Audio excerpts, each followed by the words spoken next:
네, 우리 다 같이 자리에서 일어나셔서 오늘 주신 하나님의 말씀을 함께 봉독하도록 하겠습니다. 네, 오늘 말씀의 제목은 절망을 이기는 힘이고요. 사무엘상 30장 1절부터 6절 말씀입니다. 한 절씩 교독하시겠습니다. 다윗과 그의 사람들이 사흘 만에 시글락에 이른 때에 아말렉 사람들이 이미 네겝과 시글락을 침노하였는데 그들이 시글락을 쳐서 불사르고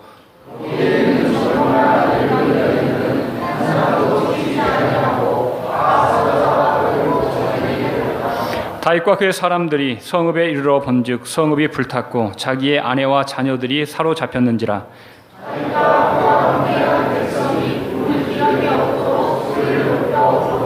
다윗의 두 아내 이스라엘 여인 아히노함과 갈멜 사람 나발의 아내였던 아비가일도 사로잡혔더라.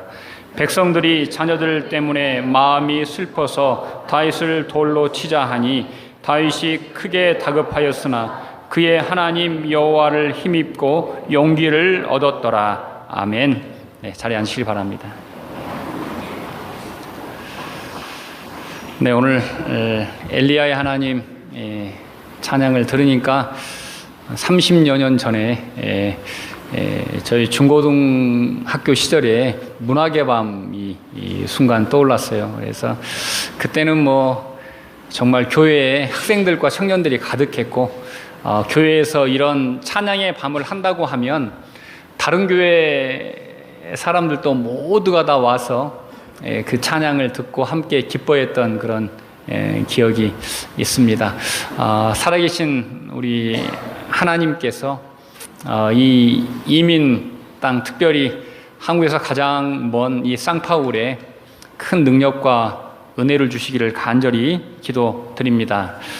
한 의대 교수가 정신과 수업을 듣는 학생들에게 퀴즈를 냈습니다. 정신과와 다른 과를 나누는 아주 쉽고 분명한 기준이 있는데 그것이 무엇인지 아는 사람을 대답해보라 라고 질문을 했습니다. 자, 여러분들은 어떻습니까? 정신과와 일반 과를 나누는 가장 큰 기준이 뭘까요? 학생들이 여러 가지로 대답을 했습니다. 정신과에는 미친 사람이 오고 다른 과에는 멀쩡한 사람이 온다. 이런 대답도 했고, 또 어떤 사람은 다른 과에는 정신과는 마음을 다루고 다른 과는 몸을 다룬다라고 이야기를 했습니다. 그래도 이 교수가 답이 이게 정답이 아닌 듯한 표정을 지었습니다. 여러 학생들이 대답을 했지만 다 교수가 원하는 대답이 아니었습니다. 교수가 학생들을 보면서 이렇게 이야기했다고 합니다. 여러분의 대답도 일리가 있습니다. 하지만 가장 분명한 차이는 일반 병원을 찾는 환자들은 살려달라고 삶을 희망하며 찾아온다면 정신과를 찾아오는 사람들은 죽고 싶다고 절망하며 찾아오는 사람들이 대부분이라고 설명을 했다고 합니다. 자, 같은 환자들이지만 이들의 삶의 지향점이 전혀 다르다는 것을 그 교수는 이야기했습니다. 인생을 살면서 제일 무서운 것이 무엇일까? 그건 바로 절망입니다. 절망이 제일 무섭고요.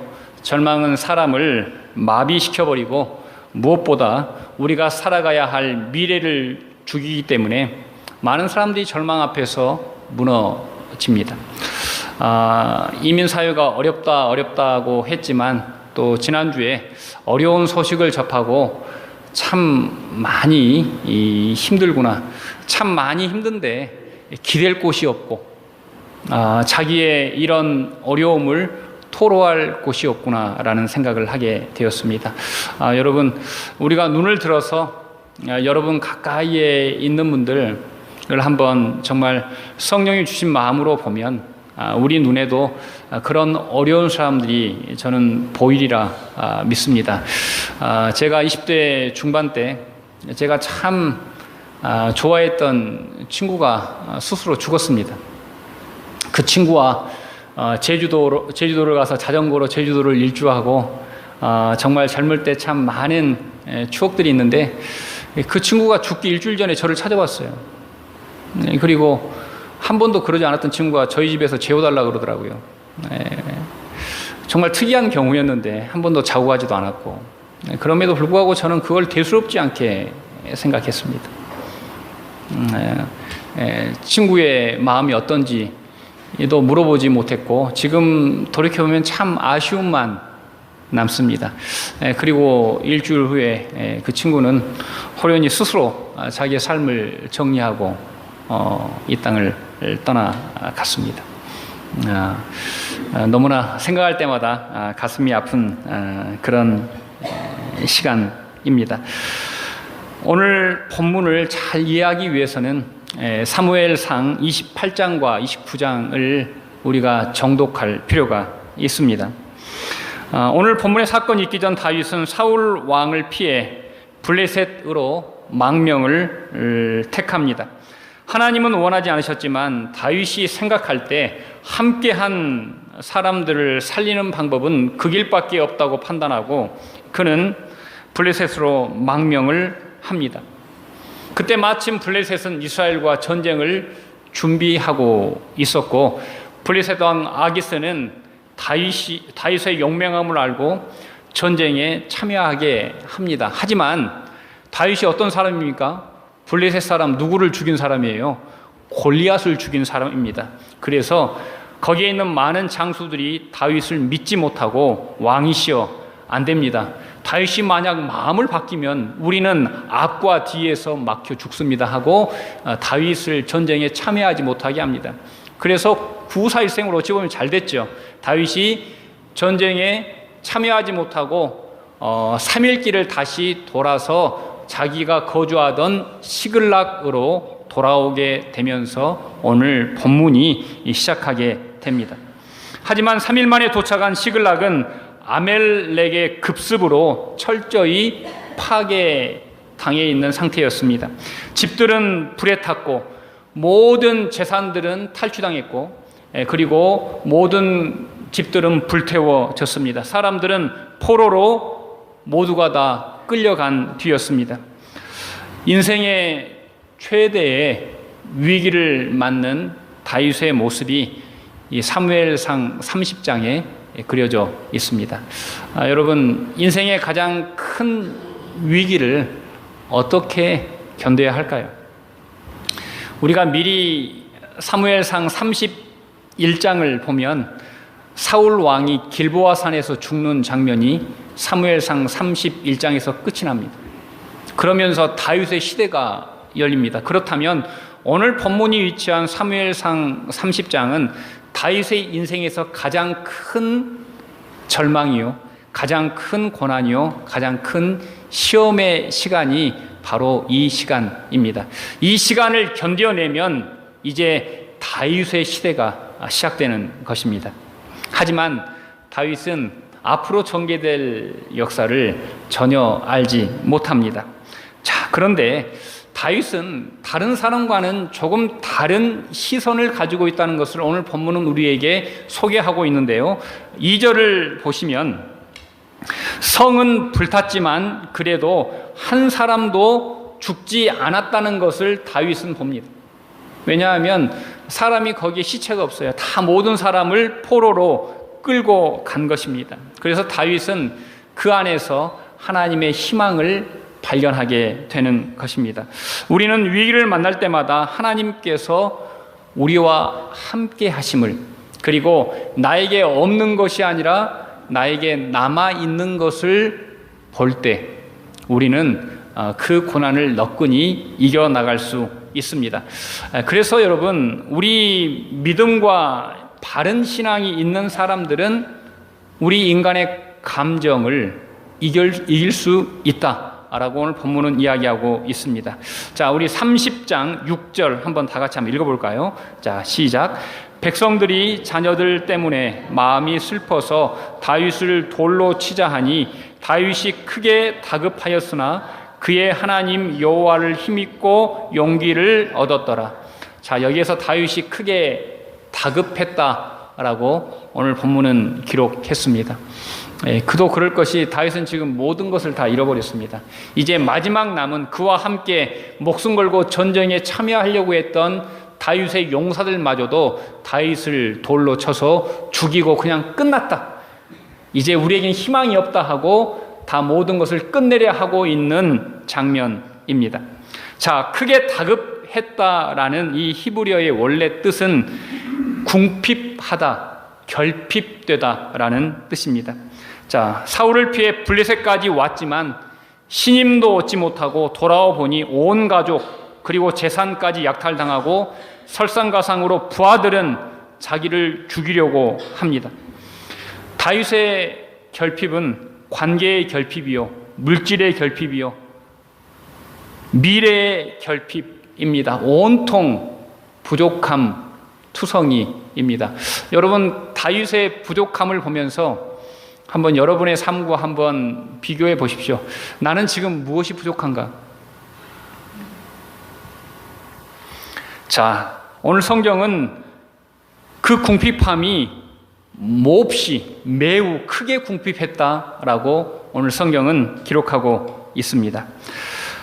본문을 보면 다윗을 따르던 사람들은 자기들의 아내와 자녀가 다 포로로 사로잡혀 가자 슬픔 때문에 그동안 믿고 따랐던 다윗에게 분노를 쏟아놓고 급기야 다윗을 돌로 쳐 죽이고자 합니다.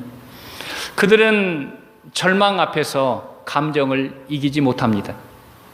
우리는 큰 어려움에 닥치면 우리의 감정이 우리를 어디로 끌고 갑니까? 우리를 끝내는 죽음으로, 파멸로 끌고 가는 것들을 많이 만나게 됩니다.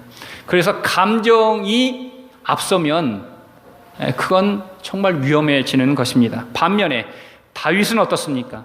다윗은 자신의 감정을 따르지 않습니다.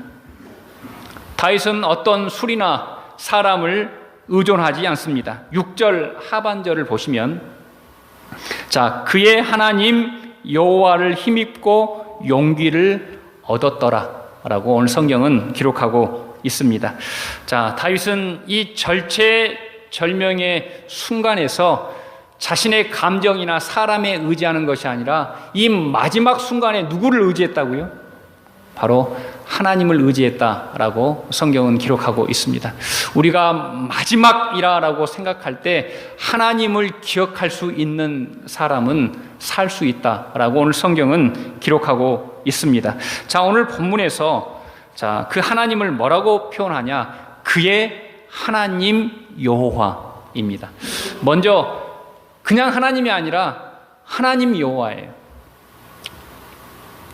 야훼 엘로힘, 히브리어는 야훼 엘로힘이에요. 그리고 앞에가 붙었어요. 뭡니까? 나의, 그러니까 다윗의 하나님 야훼입니다.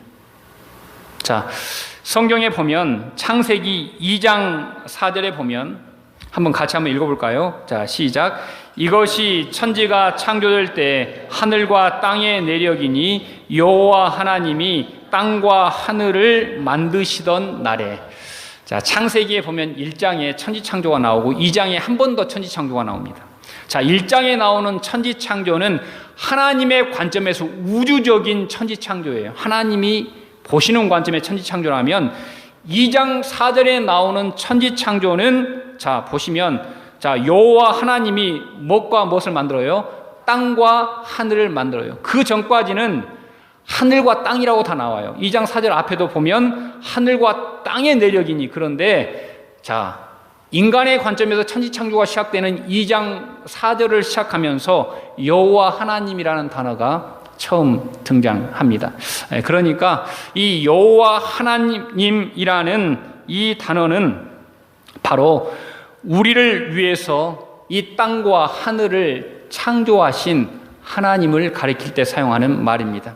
다윗은 자기 자신의 최고의 절망의 시간에 자기를 창조하신, 자기를 지으신 누구? 나의 하나님을 찾았다라고 성경은 기록하고 있습니다. 여러분, 우리는 하나님을 믿습니다. 그런데 많은 사람들이 자신의 하나님이 없습니다. 이건 큰 위기입니다. 그 하나님이 다른 사람의 하나님, 다윗의 하나님, 아브라함의 하나님이 아니라 바로 여러분의 하나님, 나의 하나님이 되시기를 간절히 기도드립니다. 어떤 사람이 좋은 그리스도인입니까? 바로 절체절명의 상황에서도 나의 하나님을 바라보는 사람이 가장 훌륭한 그리스도인입니다. 제가 보기와는 다르게 그림을 좋아합니다. 여러분 믿기십니까? 제가 좋아하는 화가 중에 렘브란트도 있지만은 라파엘로라는 화가가 있습니다. 산치오 라파엘로라는 사람은 우리나라가 임진왜란이 이미 일어나기 전에 태어났다가 돌아가신 분입니다. 자, 그분이 마지막에 그렸던 그림이 바로 이 그림인데요. 바로 그리스도의 변화 또는 그리스도의 변모라는 제목을 가진 아주 유명한 작품입니다. 이 천재적인 화가 라파엘로는 37살에 열병으로 죽어가면서 이 그림을 마지막까지 그립니다. 물론 다 완성하지 못하고 죽었고 그의 수제자가 이 그림을 끝부분을 완성하고 이 대작이 완성이 됩니다. 자, 이 그리스도의 변모는 마태복음 17장을 배경으로 하는데 마태복음 17장의 배경은 두 가지입니다. 첫 번째 배경은 오늘 그림의 윗부분처럼 변화산 위에 내용이 그려진 변화산 사건이 17장 전반절에 기록되어 있고 하반절에는 변화산 밑에서 일어난 일이 기록되어져 있습니다. 변화산 위에서는 정말 하나님의 영광, 그리스도의 영광을 거기에 따라간 제자들이 보게 되지만 변화산 밑에 남아있는 9명의 제자들은 간질병에 걸린 소년을 고치지 못하고 절망 중에 빠져 있는 모습이 이 그림 속에 그려져 있습니다. 자, 상반부를 다시 한번 보시면 구약의 위대한 하나님의 종 모세와 엘리야가 있고 예수님의 모습이 하나님의 영광 가운데 찬란하게 빛나는 그림이 있고요.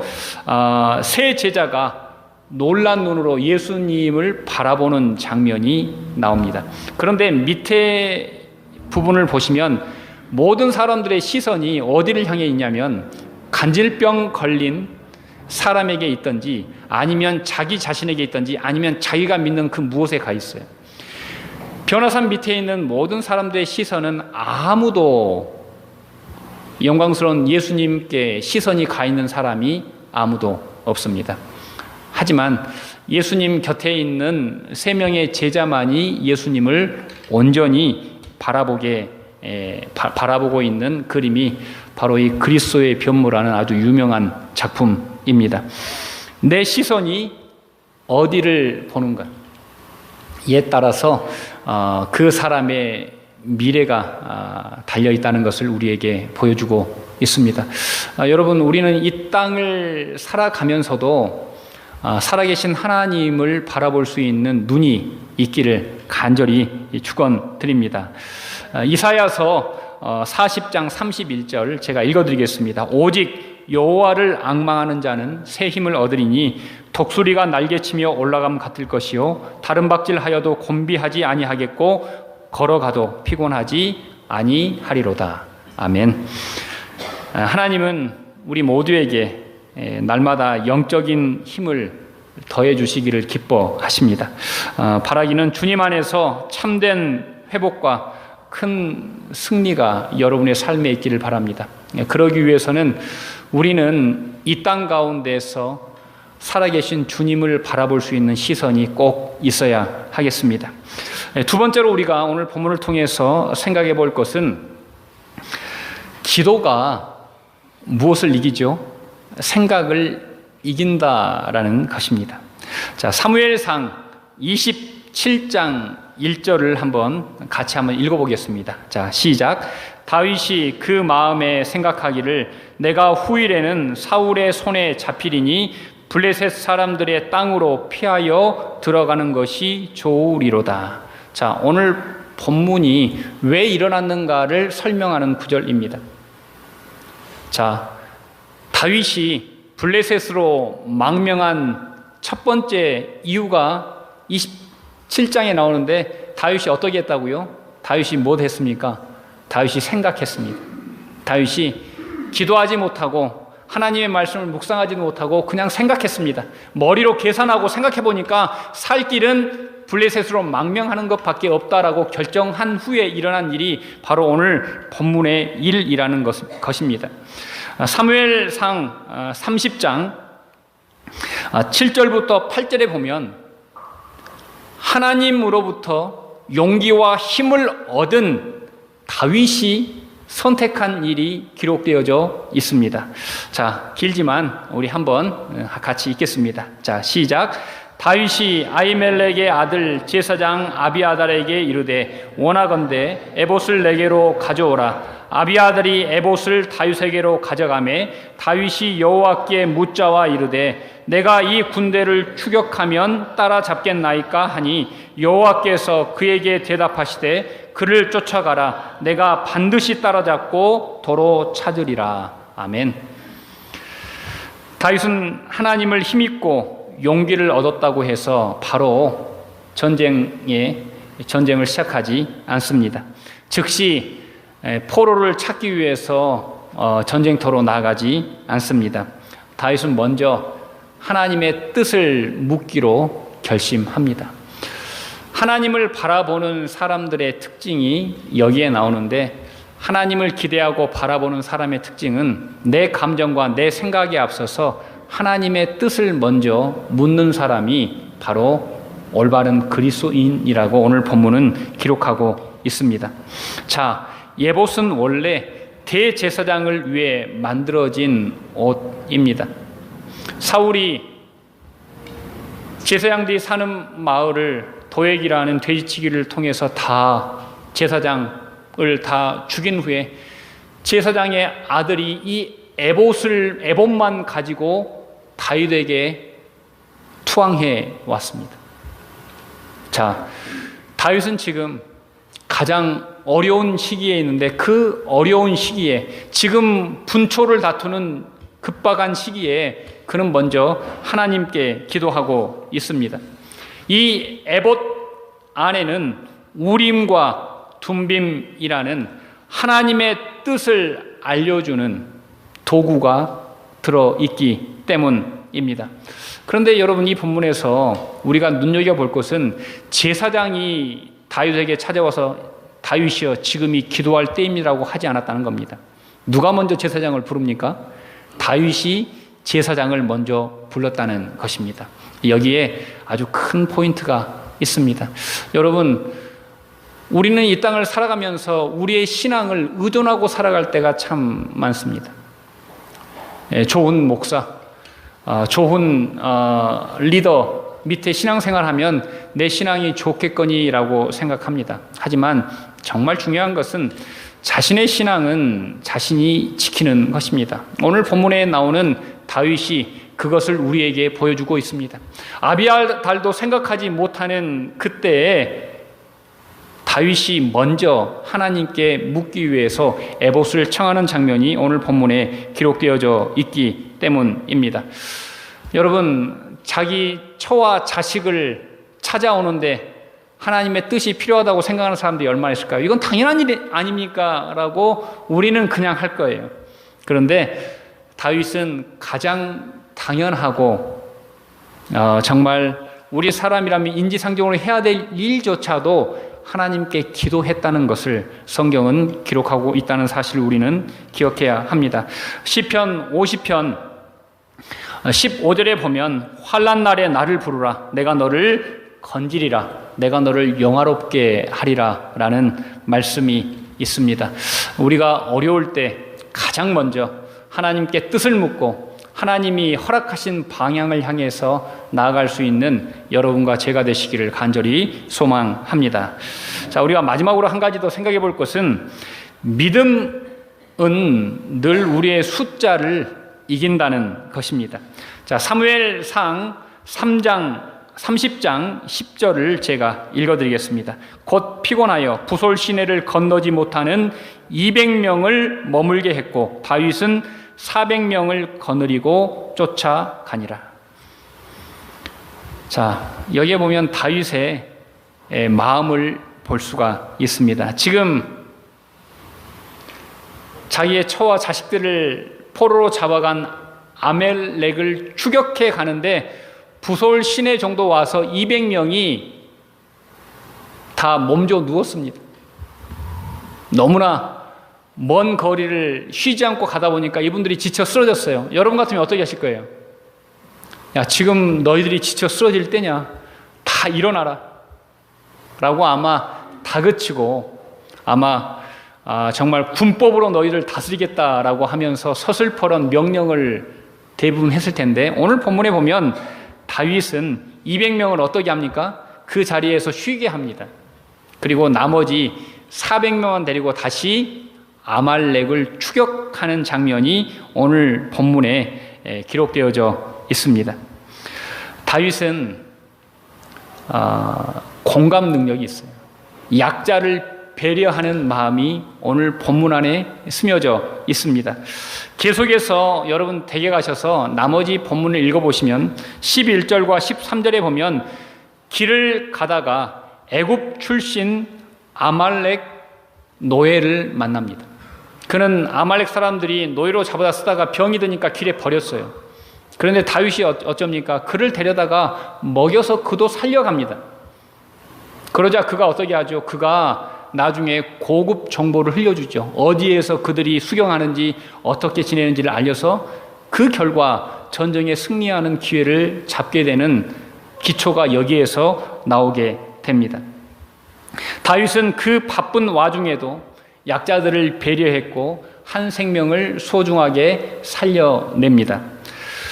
여러분, 이것이 바로 우리 그리스도인이 가져야 될 기본적인 마음입니다. 우리는 우리가 절박하고 우리가 급하면 다른 사람들이 우리 안중에 보이지 않습니다. 내가 힘들면 다른 사람을 전혀 배려하지 않습니다. 이민 와보니까 제가 견디기 가장 힘든 것 중에 하나가 바로 그거예요. 이민자들이 좋을 때는 좋은데 절체절명의 순간에서는 완전히 판을 뒤집는 거예요.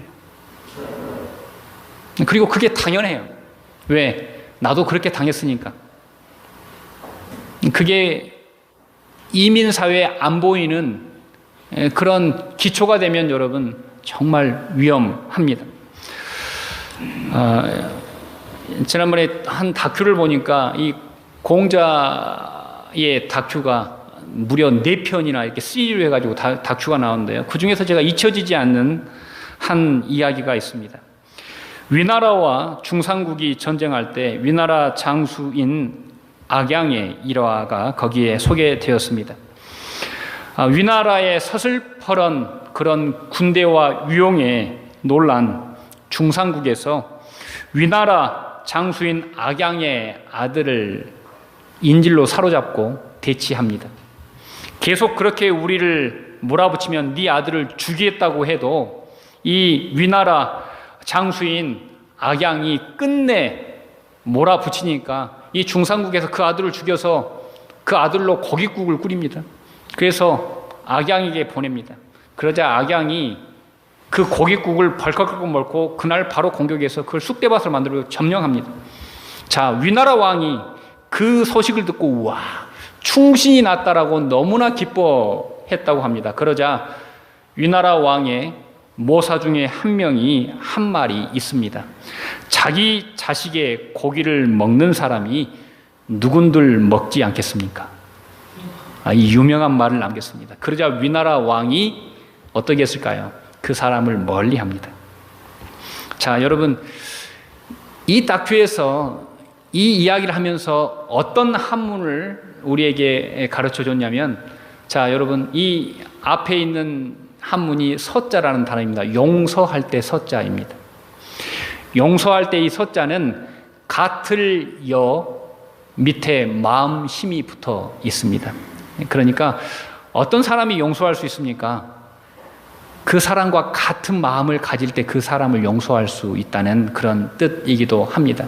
그러면서 이 서자를 설명하는데 이 서자가 요즘 말로 하면은 공감이라는 뜻이래요. 공감. 공감이 뭡니까? 다른 사람 마음과 같은 거예요. 우리는 공감 능력이 부족해요. 너무나 그냥 치열하게 살다 보니까 공감하다 보면 힘들어요. 그래서 공감을 못 합니다. 하지만 여러분, 하나님이 정말 원하시는 것은 우리가 다른 사람의 마음을 이해하고 아끼는 그 마음을 하나님은 기뻐하신다는 것입니다. 오늘 하나님께서 다윗의 어떤 마음을 보시고 나중에 다윗을 왕으로 삼습니까? 다윗이 약자를 향한 공감의 마음을 보고 다윗을 왕으로 삼습니다. 시간이 급박하다고, 내 일을 해야 된다고, 내 아내를 구해야 된다고, 내 자식을 구해야 된다고 다른 사람을 버리지 않습니다. 내 아내를 살려야 하기 때문에 다른 사람도 살립니다. 이게 바로 공감이라는 것입니다. 저는 우리 헤브론 교회가 그런 이 시대에 공감 능력이 아주 풍성한 교회가 되기를 간절히 기도드립니다. 자, 여러분, 마지막으로 한번 본문을 보시면 아주 긴데요. 눈으로만 보시고요. 자, 이 장면이 뭐냐면 이제 전쟁에 승리하고 돌아오는데 문제가 생깁니다. 어떤 문제일까요? 남은 200명과 끝까지 전쟁한 400명 간의 문제가 생깁니다. 끝까지 전쟁한 400명이 남은 200명에게는 전리품을 주지 말자라고 이야기합니다. 그러자 다윗이 뭐라고 이야기합니까? 여호와께서 우리를 보호하시고 우리를 치러 온 그 군대를 우리 손에 넘겼은즉 그가 우리에게 주신 것을 너희가 이같이 못하리라. 이게 무슨 말입니까? 그 전쟁을 누가 이겼다는 거예요? 하나님이 이기셨다는 거예요. 너희 400명이 전쟁을 이긴 것이 아니라 하나님이 전쟁을 이긴 것이기 때문에 이 전리품은 너희들의 것이 아니라 우리 모두의 것이라고 다윗이 이야기를 합니다. 그리고 마지막에 다윗이 이것으로 끝절에 보면 이스라엘의 율례와 규례, 그러니까 이것으로 이스라엘의 법을 만들었다는 거예요. 다윗이 왕이 되기 전에 이미 법을 만들었어요. 그 법이 뭡니까? 약자에게도 공평한 법, 약자를 보호하는 법, 과부와 가난한 자와 고아를 보호하는 법을 먼저 만들고 그 나라가 시작됐다는 것을 성경은 우리에게 이야기하고 있습니다. 여러분, 교회가 이런 곳이 되어야 되지 않겠습니까? 교회는 이런 곳입니다. 교회는 숫자를 따지는 곳이 아니라 교회는 믿음을 따지는 곳입니다. 사무엘상 17장에 보면 골리앗을 표현하는 단어들을 다 숫자로 표현했습니다. 골리앗 키를 숫자로 표현했고요. 골리앗이 입은 갑옷을 숫자로 표현했는데 57kg입니다. 골리앗이 든 창 날 무게만 7kg입니다. 골리앗이 가져온 모든 것들은 다 숫자로 환산을 했습니다. 하지만 다윗이 가져온 것은 거의 숫자가 없습니다. 초라할 뿐입니다. 골리앗을 내보이는 것은 다 무기입니다. 사람을 죽이는 도구예요. 그런데 다윗이 처음에 아버지가 손에 들려준 것은 빵, 치즈, 이런 먹을 것, 다른 사람을 살리는 것만 그 손에 들려져 있는 것을 우리는 알 수 있습니다. 사랑하는 헤브론 교회 성도 여러분, 하나님 중심이 되면 나만 귀한 것이 아니라 상대방도 귀해집니다. 내 생각만 중요한 것이 아니라 상대방을 살리기 위해서 우리는 더 상대방 눈높이로 바라보게 됩니다.